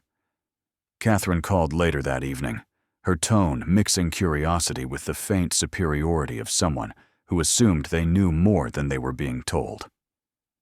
She asked if Margaret had discovered some debt their grandmother had hidden, if the estate was worth less than they had calculated. Margaret repeated that she would explain everything when they were all together. Michael did not call at all. He simply texted back a confirmation, his typical brevity suggesting he expected this to be a waste of his time. The days before Saturday moved with strange slowness. Margaret went through her routines automatically, editing manuscripts without fully reading them, walking familiar routes without seeing where she was going. She thought constantly about what she would say, how she would begin, what order to present information that would seem impossible no matter how carefully she framed it. She drafted explanations in her mind and discarded them, searching for words that would convey both the facts and their significance without sounding like a rehearsed speech. She also thought about her grandmother, about the woman who had built this fortune in secret and then structured its revelation as a test. Margaret wondered if her grandmother had imagined this moment, if she had pictured Margaret sitting across from her siblings, explaining what they had overlooked. The journal entries suggested she had. They carried a tone of anticipation, as if her grandmother had been waiting for decades to see whether her theory about attention and value would be proven correct. Margaret felt the weight of that expectation, the sense that she was not just revealing her own inheritance, but validating her grandmother's entire approach to life. Saturday arrived with gray skies that threatened rain but did not deliver. Margaret dressed carefully, choosing clothes that split the difference between her usual casual style and the professional appearance her new circumstances might suggest.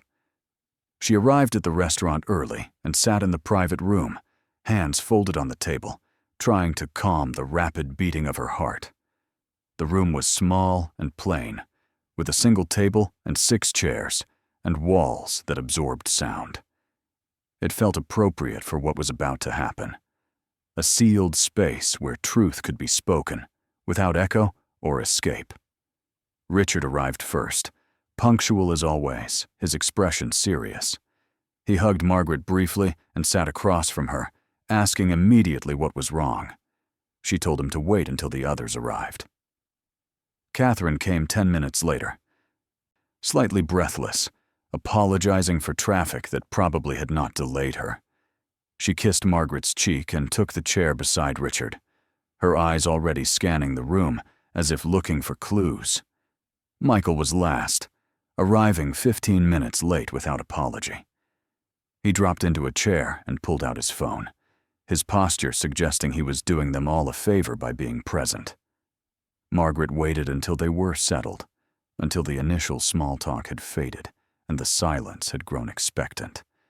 She had planned to begin with context, with explanation, but when she opened her mouth, what came out was simpler. She told them she needed to show them something. She pulled out her laptop and opened the file Rothstein had sent her, a digital version of the final report. She turned the screen so they could all see it, and then sat back, watching their faces as they began to read. The change was not immediate.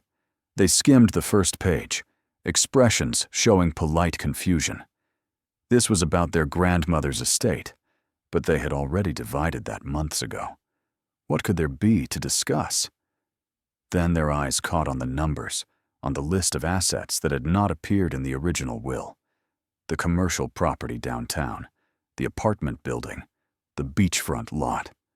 Stock holdings in companies they recognized, with share counts that seemed to have extra zeros. Jewelry appraised at values that exceeded what they had calculated for the entire estate they had divided. Richard was the first to understand. His face went through a series of rapid transformations: confusion, disbelief, calculation, shock. He looked up at Margaret, mouth opening and closing without sound. Catherine leaned forward, scrolling through the document, her perfectly manicured fingers shaking slightly as they moved across the trackpad. Michael had put down his phone, his casual disinterest replaced by focused attention that made him look suddenly younger, more like the boy Margaret remembered from childhood than the man he had become. Margaret let them read. The document was thorough, pages of detailed accounting that built to the final summary on the last page. The total value of all assets, calculated and verified. $289,300,000. Below that figure, a single line that Rothstein had added at Margaret's request. All assets pass to Margaret Eleanor Hayes through properly executed trusts, established between 1971 and 1998. No other claims exist. The silence that followed their reading was absolute. Not the comfortable quiet of people thinking together, but the hollow absence of sound that comes when understanding has removed all possible responses. Richard was the first to speak, his voice rough, as if he had not used it in days. He asked if this was real. Margaret nodded. Catherine made a sound that was not quite a word, her eyes still on the screen, still scrolling through pages, as if expecting them to change. Michael simply stared, his face pale, his earlier boredom replaced by something that looked like physical shock. Richard asked how. The question was so simple, it took Margaret a moment to understand what he meant. How had this existed? How had their grandmother accumulated this wealth? How had none of them known? Margaret closed the laptop and began to explain. She told them about the desk, about the hidden compartments she had found, only because she took the time to examine it carefully. She described the stock certificates and documents, the safe deposit box, the journal that revealed decades of patient investment and careful planning. She spoke calmly, keeping her voice even, presenting facts rather than feelings. Catherine interrupted before she had finished. Her voice was sharp, cutting through Margaret's explanation with a question that was really an accusation. Why her? Why had their grandmother left all of this to Margaret specifically? What made Margaret special enough to deserve what should have been divided among all of them? The words carried years of buried resentment, not just about the inheritance, but about something deeper. Some perception that Margaret had always been favored, despite having accomplished less. Margaret had prepared for this question. She pulled out copies of the journal entries, where their grandmother had written about each of them, about watching them and understanding who they were. She passed the copies across the table and waited while they read. The entries were not cruel, but they were honest.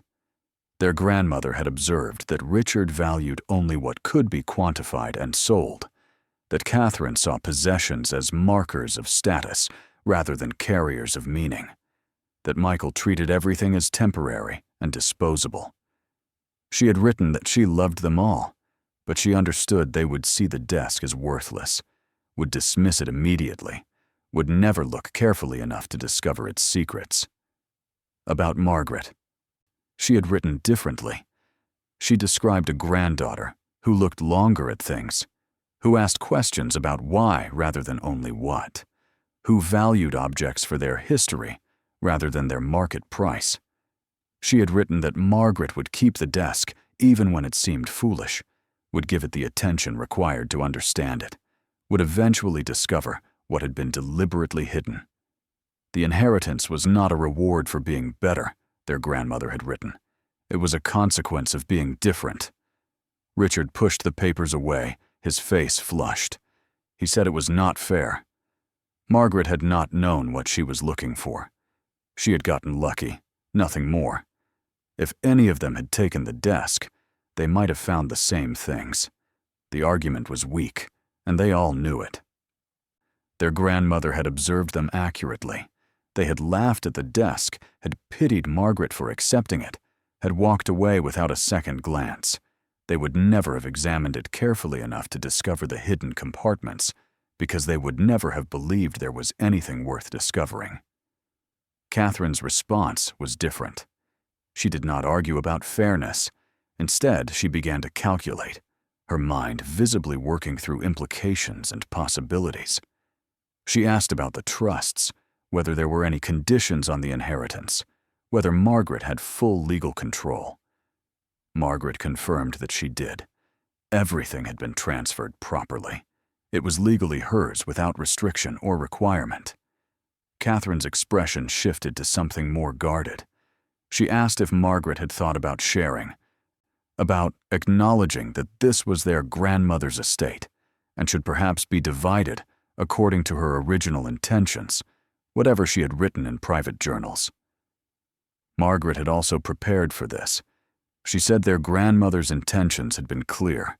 The trusts were specific, legally binding, and had been in place for decades. This was not hidden money that should have been part of the original estate. This was separately held wealth that their grandmother had explicitly chosen to pass to Margaret alone. There was nothing to divide because there was no shared claim. She said this gently but firmly, aware that Catherine was already thinking about lawyers and legal challenges. Michael's reaction was the most unexpected. He stood suddenly, his chair scraping against the floor. He said he needed air and left the room without waiting for permission. Through the small window in the door, Margaret watched him pace in the hallway, phone to his ear, his free hand gesturing sharply.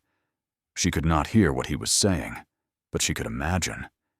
He was calling his wife or a friend, telling them about the sister who had just revealed a fortune, seeking confirmation that this was as impossible as it seemed.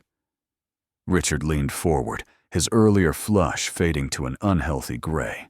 He asked Margaret what she planned to do with it. The question surprised her. She had expected anger or demands or accusations, not practical inquiry about her intentions.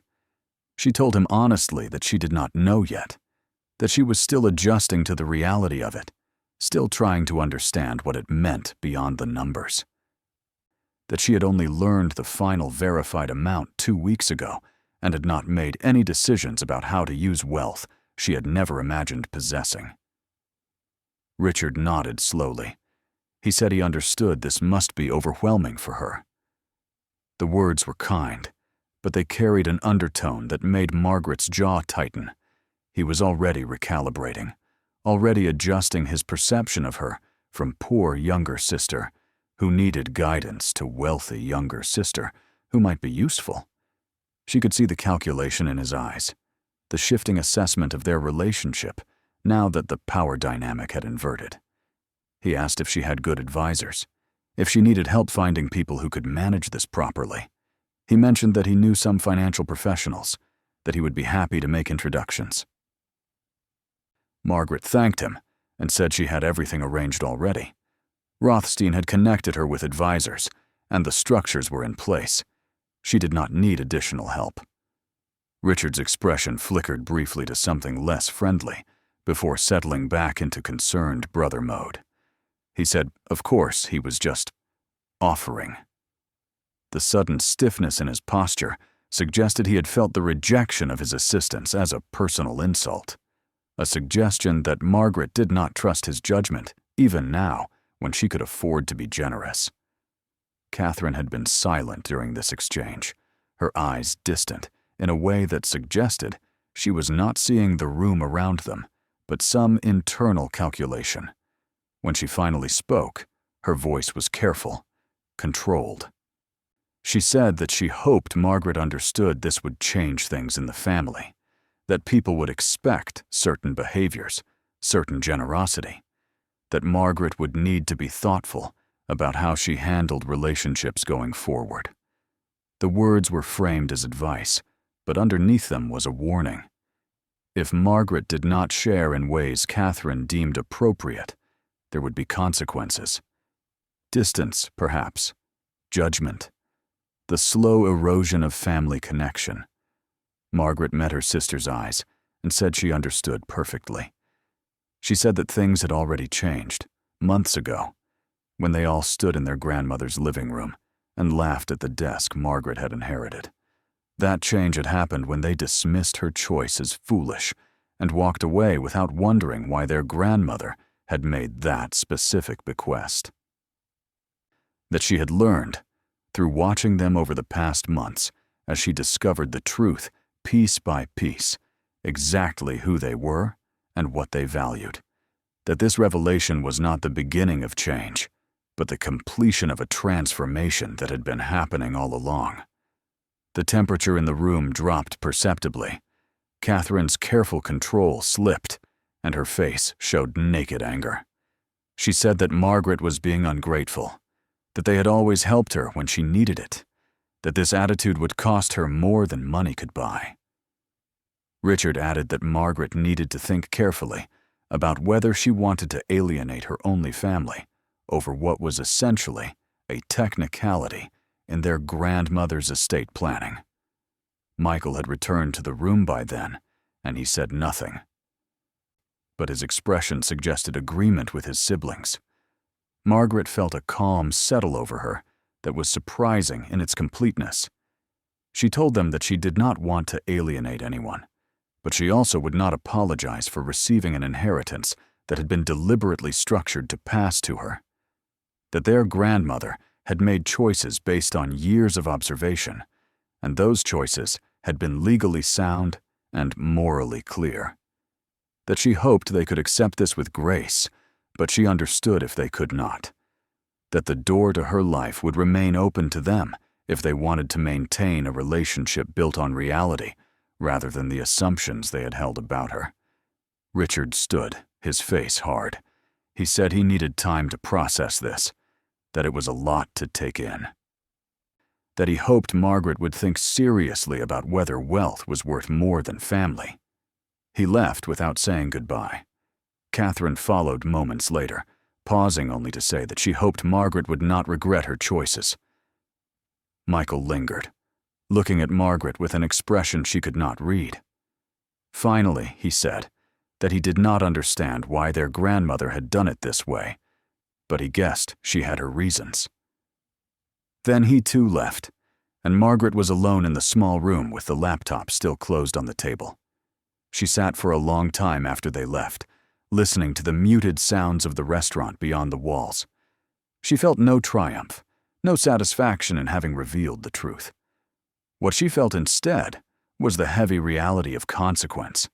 Her siblings now knew what she had discovered, and that knowledge had changed their relationship in ways that could not be reversed. They would either accept it and find a way to maintain connection, or they would not. She had no control over that outcome. All she had done was stop hiding what was true. The weeks that followed the revelation were marked by silence. Her siblings did not call or text. No one reached out to continue the conversation, to ask questions, to seek understanding. Margaret had expected this, but expecting it did not make it easier. She found herself checking her phone more often than she should, looking for messages that did not come. She thought about calling them, about trying to explain again, or offer something that might soften the rupture. But each time she reached for the phone, she remembered her grandmother's journal entries about patience and about letting people make their own choices. She focused instead on the practical reality of her new circumstances. Rothstein helped her establish proper banking relationships, investment accounts that could handle the assets she now controlled.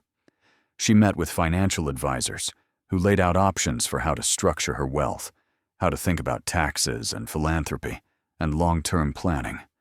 She signed documents, made decisions, slowly transformed the abstract numbers in the report into concrete structures that gave her control over resources she was still learning to comprehend. She moved out of her apartment. Not immediately, and not into something ostentatious. She found a modest house in a quiet neighborhood, a place with a yard and space for books, and a room where she could work without feeling cramped.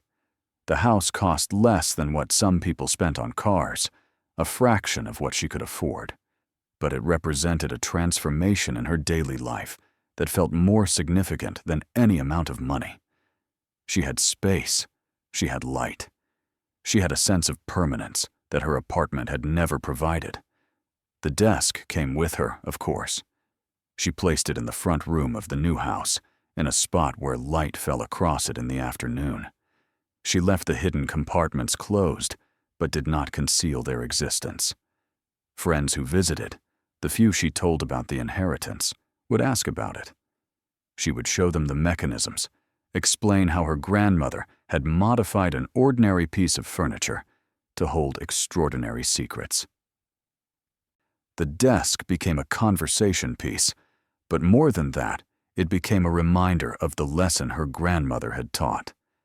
That value was not always visible, that patience and careful attention revealed what haste and assumption missed.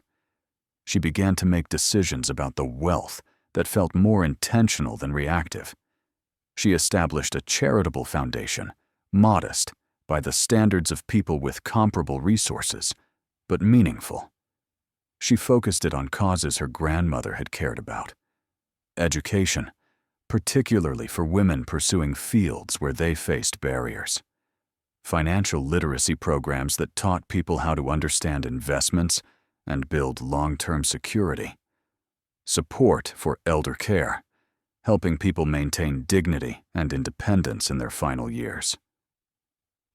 She made gifts to people who had helped her during the difficult years after her divorce.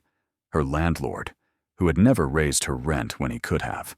A friend who had lent her money without expectation of repayment. The library where she had spent hours when her apartment felt too small and lonely. These gifts were not large by the standards of her wealth, but they were significant to the recipients, and they mattered to Margaret in ways that had nothing to do with the amounts involved. She did not quit her editing work immediately. She continued taking projects, though she became more selective, choosing manuscripts that interested her rather than accepting everything to pay bills. The work grounded her, gave her days structure and purpose that wealth alone could not provide. She discovered that having money solved certain problems but created others, that the freedom it offered required learning new kinds of discipline. She had to decide what to do with time that was no longer constrained by financial necessity. She had to figure out who she was when survival was not the primary question shaping her choices. 3 months after the revelation to her siblings, Catherine called. Her voice on the phone was stiff, formal. She said she had been thinking about their last conversation, about the way it had ended. She did not apologize for her anger, but she acknowledged that she had been shocked, and that shock had made her react badly. She asked if they could meet for coffee, just the two of them, somewhere neutral. Margaret agreed, curious but cautious. They met at a cafe neither of them frequented, a space with no history for either of them. Catherine arrived looking tired, less polished than usual. She ordered coffee and sat across from Margaret, hands wrapped around the cup as if seeking warmth. For several minutes, she did not speak, just looked at the table between them. Finally, she said that she had been angry because she felt stupid. She had looked at the desk and seen nothing, had walked away laughing. And then months later, Margaret had discovered wealth that made all of Catherine's careful calculations about inheritance seem pathetic by comparison. The anger was not really about fairness. It was about being wrong in a way that could not be fixed or argued away. Margaret listened without interrupting. Catherine continued, saying that she understood now that their grandmother had planned this deliberately. That the point was not to reward Margaret, but to test all of them. And they had failed. They had seen what they expected to see, and nothing more. Catherine said she did not like that truth, but she had come to accept it. She could not change what had happened. All she could do was decide what to do next. She asked if Margaret was willing to have a relationship that acknowledged this reality, without being defined entirely by it. Margaret said she was. They talked for another hour, carefully at first, then with growing ease. They did not solve everything. Years of accumulated resentment and misunderstanding could not dissolve in a single conversation. But they made a beginning, found a way to be sisters that was different from what they had been before, but perhaps more honest. When they parted, Catherine hugged her, briefly but genuinely. And Margaret felt something loosen in her chest that had been tight since the day she revealed the truth. Richard took longer. He did not call or reach out directly. Instead, he sent an email 6 months after the revelation. It was formal, almost businesslike. He said he had been processing what Margaret had told them, that he had read copies of their grandmother's journal entries multiple times, trying to understand her reasoning, that he had come to see that she had observed them accurately, even if he wished she had been wrong. He said he did not know how to be Margaret's brother in this new reality, but he wanted to try. He suggested they have dinner sometime. No agenda, just a chance to talk without the weight of the revelation hanging over everything. They met, and it was awkward. Richard struggled to relate to her without falling into old patterns of advice-giving or assumption of superior understanding. Margaret struggled not to resent the years of condescension that had come before. But they kept trying, meeting every few weeks, gradually building something that felt less like what they had been and more like what they might become. It was not perfect, but it was real. Michael never called. He sent a text message 8 months after the revelation. Just 3 words. Good for you. Margaret did not know how to interpret it. Genuine congratulation? Bitter acknowledgement? Indifference? She chose to take it at face value, as the only connection her youngest brother was capable of offering. She texted back a simple thanks and left it there. Some relationships, she was learning, could not be rebuilt. Some distances had to be accepted rather than bridged. A year after finding the first hidden compartment, Margaret returned to her grandmother's grave. She had not been back since the funeral, had found the ritual of graveside visits uncomfortable and strange. But now she felt the pull to go, to speak to her grandmother in the only way that remained. The cemetery was quiet on a weekday afternoon, marked by the rustle of leaves and the distant sounds of traffic. Margaret stood at the headstone, simple and unpretentious, exactly what her grandmother would have chosen. She told her grandmother about the journey, about finding the compartments one by one, about the safe deposit box and the attorney and the final verification. She described the revelation to her siblings and the complicated aftermath. She explained the foundation she had started, the choices she was making about how to live with wealth that still felt more like borrowed responsibility than possession. She said she thought she understood now what her grandmother had been trying to teach. That value was not about visibility or obvious worth, that the most important lessons required patience to learn, that sometimes the greatest gifts were the ones that made you work to unwrap them. She also thanked her, not just for the money, though that had transformed her practical reality in ways she was still discovering, but for seeing her, for understanding that Margaret looked at the world differently than her siblings did, for trusting that she would be patient enough, curious enough, to discover what had been deliberately hidden, for leaving her not just wealth, but validation. Proof that the way she moved through the world, slowly and with attention to detail, had value even when others dismissed it.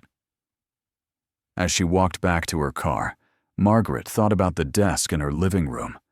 She thought about her grandmother sitting at it every evening, writing in journals that documented not just investments, but the careful observation of her family. She thought about the years of planning that had gone into creating the hidden compartments, the trusts, the entire structure that would eventually transfer wealth to the granddaughter who would value it not for its obvious worth, but for what it represented. She understood now that the inheritance was not really about money. was about being seen, about having someone understand you accurately and value you for qualities that others overlooked. Her grandmother had watched Margaret struggle through a divorce and financial hardship and never offered the help that would have made things easier. Not because she did not care, but because she understood that the help would mean more if it came after Margaret had learned to persist. After she had developed the patience and attention that would allow her to discover the desk's secrets. After she had proven, without knowing she was being tested, that she was who her grandmother had believed her to be. Margaret's life settled into new patterns over the following years. She remained careful about displaying wealth, conscious of her grandmother's example of living modestly. She bought quality rather than ostentation, invested in experiences rather than status symbols.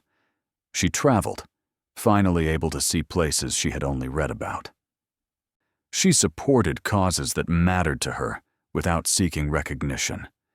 She maintained friendships that predated the inheritance, valuing people who had known her when she struggled and stayed anyway. The foundation she had created grew, not dramatically but steadily. She was involved in its work, not as a distant benefactor, but as someone who understood what financial insecurity felt like and wanted to help others build their own security. She funded scholarships for women pursuing finance and investment careers, creating opportunities for people like her grandmother who had educated themselves when formal channels were closed. She supported financial literacy programs in underserved communities, helping people understand that wealth building was possible even from small beginnings. She wrote about her grandmother's story, not for publication but for herself. She documented the journey from the will reading to the revelation to the present, creating a record that captured not just the facts but the feelings, the confusion and isolation of keeping secrets, the vindication of discovery, the complicated aftermath of truth-telling. She did it because she wanted to remember not just what happened, but how it felt. The texture of transformation that was both financial and emotional. Her relationship with her siblings stabilized in new configurations. Catherine became someone she talked to monthly, a person she could call when she needed perspective or simply wanted to connect with someone who shared history. They would never be close in the way sisters sometimes are, but they had found respect and occasional warmth. Richard remained more distant, but civil. They saw each other at holidays, maintained the forms of family connection without pretending to depth that did not exist. Michael stayed peripheral, living his life without much contact, but without hostility either. The family had fractured in some ways, but survived in others, reshaped by truth into something that worked better, precisely because it did not pretend. The desk remained the center of it all. Margaret never tired of looking at it, of running her hands across its scarred surface, of opening and closing the hidden compartments. She showed them to visitors who earned the privilege, explaining the mechanisms and the story they represented. Some people understood immediately what her grandmother had done and why. Others saw only the mechanics, missing the larger lesson. Margaret learned to recognize the difference in how people responded. Those who understood patience and value beyond visibility saw the desk as she did. Those who looked for quick assessment and obvious worth missed the point entirely. She kept her grandmother's journal in the desk's main drawer, the one that had held nothing but old shelf paper when she first examined it. She read entries regularly, finding comfort in the familiar handwriting and the voice that came through the words. Her grandmother's observations about life, about value, about the importance of looking carefully at what others dismissed. The journal became a kind of conversation partner, a way to consult with the woman who had shaped this entire journey, even though she was gone. 5 years after the inheritance fully transferred, Margaret was living a life she could not have imagined when she first lifted the painting off the wall and found the crack in the plaster beneath. She was comfortable, but not extravagant. Secure, but still working. connected to causes and people in ways that felt meaningful rather than obligatory. She had learned to navigate wealth without letting it define her, had discovered that money solved certain problems but created others, had found that the real gift was not the dollars, but the freedom to choose what she did with her time and attention. She thought sometimes about what would have happened if her siblings had found the compartments instead. If Richard had taken the desk home, or Catherine had decided it might have some antique value after all, would they have discovered the secrets? Possibly, though probably not. They would have sold it or stored it, moved on to other concerns. And if by chance they had found the hidden compartments, they would have claimed the wealth without understanding why it had been structured the way it was, without learning the lesson about patience and attention that was worth more than any dollar amount.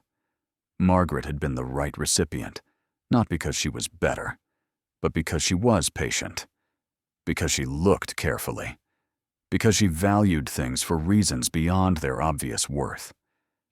Her grandmother had known this about her and had designed the entire inheritance around that knowledge. The desk was not a container for wealth.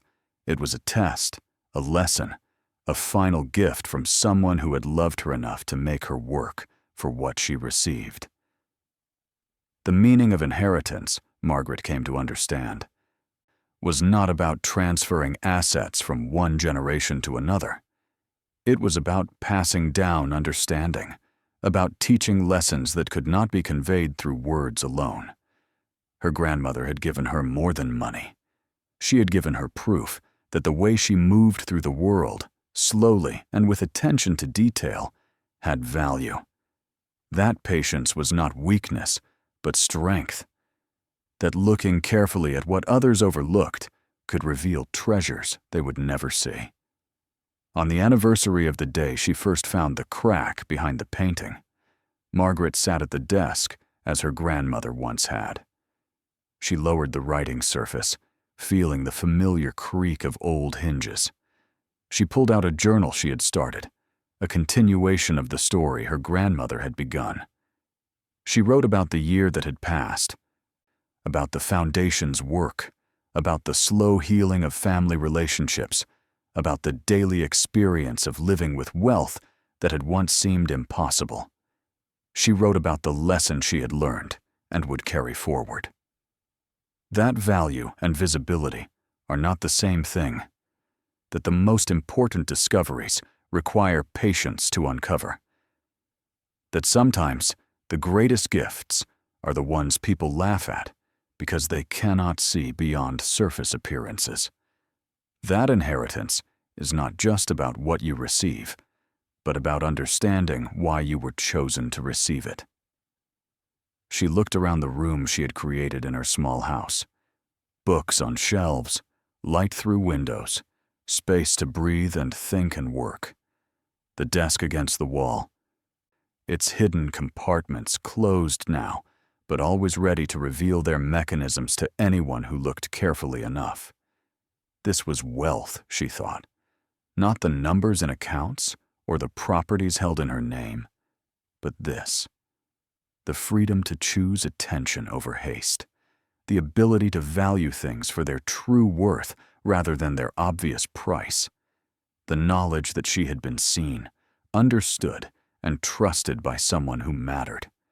Her grandmother had built a fortune over 60 years, and then given it to the granddaughter, most likely to understand what it really meant.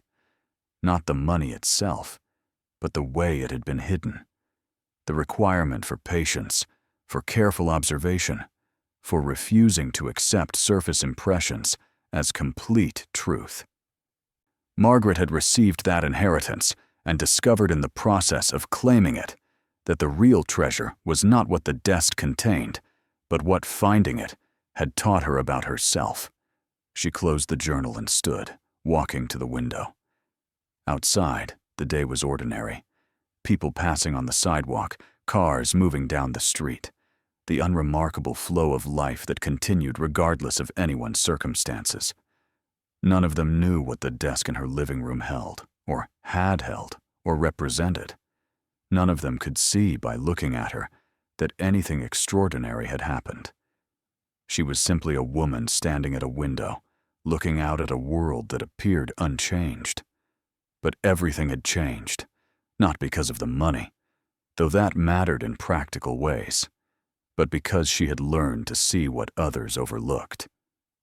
Because she had given patience and attention to something everyone else dismissed. Because her grandmother had known she would, and had rewarded that knowledge with more than wealth, with vindication. With proof that sometimes the person who looks longest and most carefully sees what everyone else misses. And that seeing, that discovery, that moment of understanding, is worth more than any fortune could ever be. Thank you so much for watching until the end. If you loved this story, check out the other videos on your screen now. I think you'll really enjoy them. And don't forget to subscribe if you haven't already. See you in the next story.